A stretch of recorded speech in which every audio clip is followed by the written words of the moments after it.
காவியா. நான் Thoothukudi district government model ஸ்கூல்ல படிக்கிறோம். எங்களுக்கு வந்துட்டு கனிமொழி மேம் வந்துட்டு ஒரு ப்ராமிஸ் பண்ணி கொடுத்துருக்காங்க. என்னன்னா எங்களுக்கு வந்துட்டு ஆதிச்சநல்லூருக்கு டூருக்கு நாங்கள் கூட்டு போறோம் அப்படின்னு சொல்லி ப்ராமிஸ் பண்ணி கொடுத்துருக்காங்க. அதுபடி இன்னைக்கு வந்துட்டு எங்க கூட கனிமொழி மேம் ப்ராமிஸ் பண்ணதை பொறுத்து கூட்டு போனது மட்டும் இல்லாமல் எங்க கூடயே வந்து டிராவல் பண்ணாங்க. எங்க கூட தான் பஸ்லயும் டிராவல் பண்ணி எங்களுக்கு என்னென்ன தேவை எல்லாத்தையும் கேட்டு அறிஞ்சுக்கிட்டாங்க. அதுக்கப்புறம் நாங்கள் வந்துட்டு இங்கே ஆதிச்சநல்லூர் வந்துருந்தோம். இங்கே என்ன இருக்குன்னா மோஸ்டா முதுமக்கள் தாலிகள் நிறைய இருக்கு. முதுமக்கள் தாலி அப்படின்னா என்னன்னு பார்த்தா பண்டைய காலத்துல வாழ்ந்த மக்கள் வந்துட்டு இறந்துருவாங்க. இறந்ததுக்கு அப்புறம் அவங்களுடைய உடம்ப வந்துட்டு காட்டுக்குள்ள தூக்கி வீசிடுவாங்க. காட்டுக்குள்ள தூக்கி வீசினதுக்கு அப்புறம் அந்த உடம்புகளை வந்துட்டு விலங்குகள் சாப்பிடும். சாப்பிட்டதுக்கு அப்புறம் மீதி இருக்கிற எலும்புகள் அதெல்லாம் வந்துட்டு பானைக்குள்ள பெரிய பெரிய பானைக்குள்ள வச்சு அதை புதைச்சிருந்தாங்க. அதை புதைச்சதுதான் வந்துட்டு முதுமக்கள் தாலி அப்படிங்கிறாங்க. அதுல சின்ன சைஸ் பெரிய சைஸ் அப்படின்னு இருக்கு. அந்த பானைகளுமே கருப்பு பானைகள், சிவப்பு பானைகள், இல்ல கருப்பும் சிவப்பு சேர்ந்த பானைகள் அப்படின்னு 2 வகையான பானைகள் இருக்கு. அவங்க உடம்பு மட்டும் சேர்த்து புதைக்காம அவங்க உடம்போட சேர்த்து பானைகள்ல தானியங்கள், அதுக்கப்புறம் நெய், அந்த மாதிரி திங்ஸையும் வச்சு புதைச்சிருக்காங்க. அதுக்கப்புறம் ஒரு சில நேரங்கள்ல தலைவன் இறந்துட்டாங்க அப்படின்னா தலைவியும் சேர்த்து புதைச்சிருக்காங்கன்னு இலக்கியங்களை சொல்லியிருக்காங்க. ஆனா அதுக்கு ஏத்த மாதிரியான சான்றுகள் இங்க இல்ல அப்படின்னு சொல்லுவாங்க. இது வந்துட்டு எங்களுக்கு ஹிஸ்டரி பத்தி நிறைய தெரிஞ்சுக்கிறதுக்கு இருந்துச்சு. நாங்க பார்க்கும்போது சோசியல் வந்துட்டு நாங்க படிச்சு தெரிஞ்சுக்கிட்டதை விட பார்க்கும்போது எங்களுக்கு நல்லா மெமரைஸ் ஆகும். வணக்கம், என்னோட பேர் வந்து கோகுல்ராஜ். நான் தூத்துக்குடி கவர்மெண்ட் மாடல் ஸ்கூல்ல இருந்து வரேன்.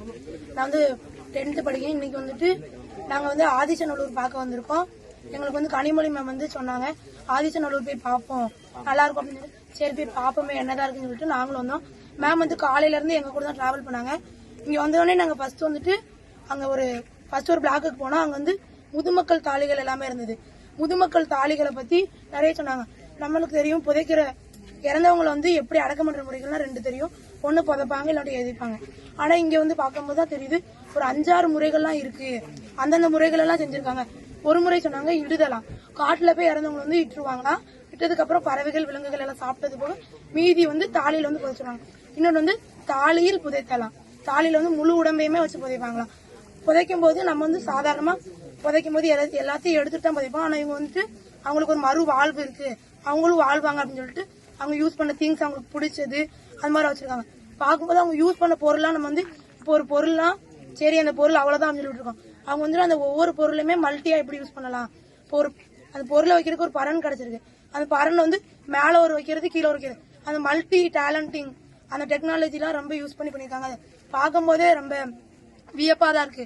அது நம்ம வந்து ஒன்ஸ் காதால கேட்கறதுக்கும் வாயால பேசுறதுக்கும் கண்ணால பார்த்தோம்னா அந்த விஷுவல் வந்துட்டு நமக்கு வந்து ரொம்ப யூஸ்ஃபுல்லா இருக்கும். அந்த மாதிரி நிறைய கத்துக்கிட்டோம். இதுக்காண்டி நாங்க கனிமொழி மேம் வந்து தேங்க்ஸ் சொல்லிக்கிறோம். நன்றி. நாங்க இந்த மாதிரி அகழ்வாராய்ச்சி எல்லாமே புக்ல படிச்சிருப்போம், யாராவது சொல்லி கேட்டிருப்போம். ஆனா இங்க நேர்ல வந்து நம்ம தூத்துக்குடி நம்ம மாவட்டத்துல இருக்கிறத பக்கத்துல இருக்கிறத பார்க்கும்போது பார்த்து படிக்கும்போது நல்லாவே புரியுது. முதுமக்கள் தாலியில வந்து நாங்க என்ன நினைச்சோம்னா குட்டியா இருக்கும் அந்த மாதிரி. ஆனா இங்க வந்து பாத்துக்கப்ப ரொம்ப பெருசா ஆழமா இருக்கு. ஒரு இதுல 2 பேர் வைக்கிற அளவுக்கு கூட ரொம்ப பெருசா இருந்திருக்கு. அவங்க யூஸ் பண்ண அந்த பாத்திரம் ஒவ்வொன்றும் அவ்வளவு அழகா இருக்கு. இப்ப நம்மளால அவ்வளவு பண்ண முடியுமா அப்படின்னு கேட்டா கூட இல்ல. கலர்ஸ் வேரியஸா இருக்கு. ரெட் அண்ட் பிளாக்ல இருக்கு, ரெட் மட்டும் தனியா இருக்கு, பிளாக் மட்டும் தனியா இருக்கு, இந்த மாதிரி நிறைய இருக்கு. அந்த ஒரு பாத்திரத்துல கூட நெல்லோட உமி வந்து இருந்தது. அதெல்லாம் பார்க்கும்போது இன்னும் அப்ப இருந்தது எப்படி இன்னும் இருக்கு அப்படின்றது இன்னும் ஆச்சரியமா இருக்கு. இன்னும் என்ன நெல் கிடைச்சது வந்து அங்க ஆராய்ச்சி பண்ணும்போது அது எத்தனையோ வருஷங்கள் வந்து பழமையானது அப்படின்னு தெரியும் போது நம்ம தமிழ் மக்களோட வரலாறு வந்து அவ்வளோ பழமையானதா அப்படின்னு நினைக்கும் போது ரொம்பவே பெருமையா இருக்கு. இவ்வளவு தூத்துக்குடி பக்கத்துல இங்க இருந்ததை இவ்வளவு நாள் பார்க்காம இவ்வளவு லேட்டா வந்து பாத்திருக்கோமே அப்படின்னு சொல்லி கொஞ்சம் கஷ்டமாவும் இருக்கு. இன்னும் இந்த சைட்லயே வந்து மியூசியம் அமைச்சாங்க அப்படின்னா ரொம்பவே யூஸ்ஃபுல்லா இருக்கும். இன்னும் இதை பார்க்கும்போது ரொம்ப வியக்கிற மாதிரி இருக்கு. இப்பெல்லாம் யூஸ் பண்ணாங்களா, அவங்க செஞ்ச பாத்திரம் எல்லாமே இன்னுமே அந்த ஷைனிங் மாறாம அப்படியே இருக்கு. அதெல்லாம் பார்க்கும்போது ரொம்பவே வியக்கிற மாதிரி இருக்கு. அவங்க பானைக்கு ஏத்தாப்புல மூடி, இப்பெல்லாம் நம்ம மூடி வைக்கிறோமான்னு தெரியாது. ஆனா ஒவ்வொரு பானைக்குமே கீழே பரன்லாம் அந்த பிரிமணெல்லாம் வைக்கிறதுக்கெல்லாம் வச்சிருக்காங்க. ஒவ்வொரு பானைக்கும் ஸ்டாண்ட், அந்த பானை வந்து விழுந்துடக்கூடாது அந்த மாதிரி ஒவ்வொன்றுக்குமே கேப் மூடி போட்டு அதாவது செட்டா அந்த மாதிரி அழகா ரொம்ப ரொம்ப நுட்பமா பண்ணிருக்காங்க. அந்த தொழில்நுட்பத்தெல்லாம் பார்க்கும்போது நம்மளே வியக்கிற மாதிரி இருக்கு. இப்ப நம்மளால அப்படி பண்ண முடியுமா அப்படின்னு கேட்டா அது வந்து உண்மையிலே முடியாது. நம்ம எப்பவுமே புக்ல படிக்கிறத விட பிராக்டிக்கலா படிக்கிறது வந்து இன்னும் ஈஸியா இருக்கும் அப்படின்ற மாதிரி இங்க வந்து எங்களை காட்டினது வந்து ரொம்பவே ஈஸியா இருக்கு. எம்பி மேம்க்கு வந்து ரொம்ப தேங்க்ஸ் சொல்லிக்கிறோம், எங்களை இங்க கூட்டு வந்து காட்டினதுக்காக. தேங்க்யூ. தொல்பொருட்கள் இதெல்லாம் கிடைக்கிறதுனால ஒரு மியூசியமா மாற்றி நம்ம பண்ணணும் அப்படிங்கிறதோட ஒரு இனிஷியல் ஸ்டேஜ் தான் இது. இந்த இப்போ நம்ம போட்டு இப்போ நம்ம நின்று பார்த்துட்டு இருக்க முடியுது. இது வந்து இப்போ இதுல கிடைக்கக்கூடிய இந்த பொதுமக்கள் தாலி அப்படிங்கிறது அப்படின்னா இப்போ நான் முதுமக்கள் தாலி அப்படின்னா இறந்தவங்களை புதைக்கக்கூடிய ஒரு முறை இந்த முதுமக்கள் தாலி அப்படிங்கிறது. இப்போ மணிமேகலை இந்த மாதிரி சங்க இலக்கியங்களை நிறைய இதெல்லாம் சொல்றாங்க. இப்போ அதாவது மணிமேகலைல 5 வகையான இறந்தவர்களை அடக்கம் செய்யக்கூடிய முறைகளை சொல்றாங்க. சுடுவோர், இடுவோர் அப்படிங்கிறது. சுடுவோர் அப்படின்னா வந்து நம்ம வந்து நெருப்புல அவங்கள வந்து இறந்த உடம்ப வந்து எரிக்கக்கூடியது. எரிச்சு அதுல இருக்கக்கூடிய சாம்பலை வந்து சடங்குகள் செஞ்சு அதை வந்து பதப்படுத்தக்கூடியது. இந்த முறைகள் வந்து நமக்கு இந்த அகழ்வாராய்ச்சியில கிடைச்சிருக்கு. அதே மாதிரி அந்த சுடுவோர் அப்படின்னு சொன்னாங்க, அதாவது நெருப்புல வந்து சுடக்கூடிய முறை, எரிக்கக்கூடிய முறை வந்து அந்த நம்ம லொகேஷன் ஏன்னு சொல்லக்கூடிய இடத்துல அதை வச்சு எரிச்சிருக்காங்க. அந்த எரிச்சதுக்கான அந்த எரிச்சதுக்கு அப்புறம் கிடைச்ச எலும்பு துண்டுகள் அதெல்லாம் எரிஞ்சு எலும்புகள், பல்லு, மனித வகை பல்லு எல்லாமே வந்து கிடைச்சிருக்காங்க. இந்த இடத்தை பொறுத்த வரைக்கும் இந்த முழு எலும்பு கூடிகள் கிடைச்சது.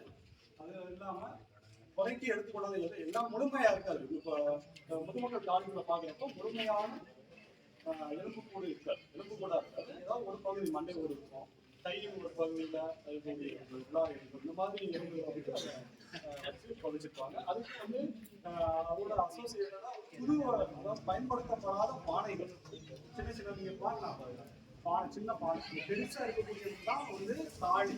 அதுக்கு வந்து மூடி போட்டிருப்பாங்க. பாத்தீங்கன்னா இதெல்லாம் மூடி அந்த அண்ணன் பார்த்தீங்கன்னா மூடி போட்டு மூடிப்பாங்க. இப்போ அதுக்கு உள்ளதான் வந்து மனித அந்த எலும்பு எல்லாம் இருக்கும். அதுக்குள்ள சின்ன சின்ன கலையங்கள் இதெல்லாம் வச்சிருப்பாங்க. இப்போ அதுலதான் வந்து தானியங்கள்லாம் வச்சிருப்பாங்க. இதெல்லாம் இந்த மாதிரி எல்லாம் இதெல்லாம் வச்சு உள்ள வந்து இப்போ அதை வந்து உள்ள வச்சு மூடி பக்கத்துலயும் வந்து இது பண்ணுவாங்க. இப்போ இதை வந்து எப்படி இந்த இடத்த செலக்ட் பண்றாங்க அப்படின்னு பாத்தீங்கன்னா, அதாவது வாழ்விடம் அப்படிங்கிறது இந்த ஊரை பொறுத்த வரைக்கும், ஆதிச்சநல்லூரை பொறுத்த வரைக்கும் வாழ்விடம் இந்த பக்கத்துல ஒரு பெரிய ஏரி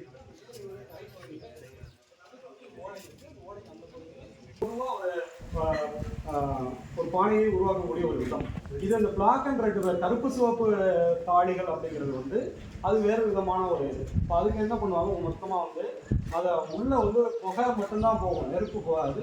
புகை மட்டும் போகிற அளவுக்கு அதை வந்து கரெக்டாக அடிச்சு அதை பார்ப்பாங்க. அதை வந்து ஹீட் பண்ணுறப்போ என்ன ஆகுதுன்னா வெளிப்பகுதி வந்து சிவப்பாகவும் உள்பகுதி வந்து கருப்பாகவும் அது மாறும். அந்த மாதிரி அவங்க டெக்னாலஜி நிறைய பண்ணியிருக்காங்க. ஸோ நம்ம வந்து இந்த மாதிரி இதெல்லாம் வந்து ஒரு தாலியினுடைய ஒரு இது எப்படி இருக்கும் அப்படின்னு பார்த்தீங்கன்னா, ஒரு பெரிய தாலி அதுக்கு பக்கத்தில் நீங்கள் பார்த்தீங்கன்னா தெரியும், அங்கே ஒரு தாலி வச்சு பக்கத்தில் ஒரு அதெல்லாம் உடஞ்சிருச்சு. இந்த 2 இருக்கு. அந்த 2ல இது 2 குழிகள், இந்த 2 பக்கத்தில் போட்டு அவங்க வந்து பிற்காலத்தில் என்ன பண்ணுறாங்க, இப்போ பக்கத்தில் ஒரு இதை புதைச்சதுக்கப்புறம் ஒரு 50 வருஷம் 100 வருஷம் கழிச்சு வந்து திரும்ப அந்த இடத்த புதைக்க வர்றப்போ அவங்களுக்கு வந்து கீழே இருக்கிறது அடையாளம் தெரியாது. அப்படிங்கிறப்போ அவங்க வந்து தோண்டிடுறாங்க. அவருக்கு டிஸ்டர்ப் பண்ணிட்டு இந்த பக்கத்தில் வச்சுக்கிறாங்க. அப்படிங்கிறப்போ இது நம்ம ஓரளவு இந்த டிஸ்டர்ப் பண்ணது ஓரளவு நம்ம தெளிவாக இருக்கக்கூடியது. இப்போ இதில் பார்த்தீங்கன்னா அங்கே வந்து 4 பானைகள், பெரிய மாதிரியான 4 பானைகள். இப்போ அதில் வந்து இந்த பள்ளத்தில் வந்து இந்த தாலிக்கான அந்த சுழிகளை வந்து 2 அதுக்கு அதாவது இங்கே இருந்து ஒரு குழு, அதாவது என்ன செய்கிறாங்கன்னா, வியாபாரத்துக்காக அடுத்த ஒரு நாடுகளுக்கு கடல் பயணமாக சென்று கொண்டு இருக்கும்போது அங்கே இறந்துட்டாருன்னா அவருடைய திங்ஸ் அவங்க இதே முறைப்படி அங்கேயும் அடக்கம் பண்ணியிருக்காங்க. குறிப்பாக சொல்லப்போனால் ரோம் போன்ற இடங்கள்ல இந்த பகுதிகளில் இதே மாதிரி முதுமக்கள் தாலி இதே முறையில் அங்கீகரிச்சு அப்போ அங்கே அடக்கம் பண்ணிட்டு அவங்களுடைய திரும்ப ஒரு 3 மாதங்கள் கழித்து அந்த குழு வியாபார குழு வந்து திரும்ப வரும்போது அவருடைய குடும்பத்தார்கிட்ட கொடுத்து அடக்கம் பண்ணுறாங்க. அடக்கம் பண்ணும்போது இதே மாதிரி தான் அவங்கள முதுமக்கள் தாலியில் வச்சு மேலே மூடி வச்சு அவங்க பயன்படுத்தின பொருட்கள் அவங்களுக்கு பிடித்த எழுத்தாளர் சார் சொன்னாங்க 3500 ஆண்டுகள் கழித்து ஆதிச்சநல்லூர் சிவகலையில் அகலாய்வு பண்ணும்போது நினைச்சிருக்காங்கன்னா சில முதுமக்கள் தாலியில் உள்ள இந்த மாதிரி எலும்புகளோ இல்லை வேறு எதுவுமே இல்லை. ஆனால் அதில் என்ன இருக்குன்னா அவங்க வந்து நினைவாக புதைத்தாங்க, தாலியிலிட்டு நினைவாக விடுதலை. நமது மேடம் அவர்களுக்கும் மாவட்ட ஆட்சித்தலைவர் அவர்களுக்கும் நமது உங்கள் பள்ளியினுடைய கஜேந்தர் சார் சொல்ற ஒவ்வொரு இலக்கிய மன்றத்திலும் பொருளை மன்றத்திலும் இன்னைக்கு தூத்துக்குடி மாவட்டத்தில் சாருடைய குரல் தான் கஜேந்தர் ஒழிக்கும். அந்த உயிரோடு இருப்பாங்க, ஆனால் அவங்களால பேச முடியாது. கோமா ஸ்டேஜில் இருக்கிறவங்களையும் இதுக்கு பிறகு அவங்க மூச்சு விட முடியாதுன்னு சொல்றதுனால அவங்கள உயிரோடையும் பதிச்சுட்டாங்க. சயின்டிஃபிக் ப்ரூஃப் இல்லை, இப்போவே இறந்துட்டாங்க அப்படின்னா வந்து அவங்க அம்மாவோ அவங்களுடைய கணவர் மனைவி யாரோ ஒருத்தவங்க வந்து நானும் வந்து உங்களோட வந்துடுறேன் அப்படின்னு சொல்லி அனுவாங்க. அதுக்காக வந்து தூய்மனாக யாரும் இது பண்ணுறது கிடையாது. இன்னொரு விஷயம் சார், அறிவியல் ரீதியாக இப்போ தமிழருடைய கலாச்சாரங்கள் சங்க காலத்தில் சொல்லக்கூடிய எல்லா விஷயத்தையுமே இலக்கியம் தான், இதை ஏற்றுக்கிட முடியாது. இந்த இடத்துல வச்சு தொழில் அறுவடை முன்னாடி சொல்லலாம்னு தெரியல.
செய்திகளை உடனுக்குடன் தெரிந்து கொள்ள உங்கள் கரம் டிவியை சப்ஸ்கிரைப் செய்யுங்கள். அதோடு பெல் பட்டனையும் கிளிக் செய்யுங்கள்.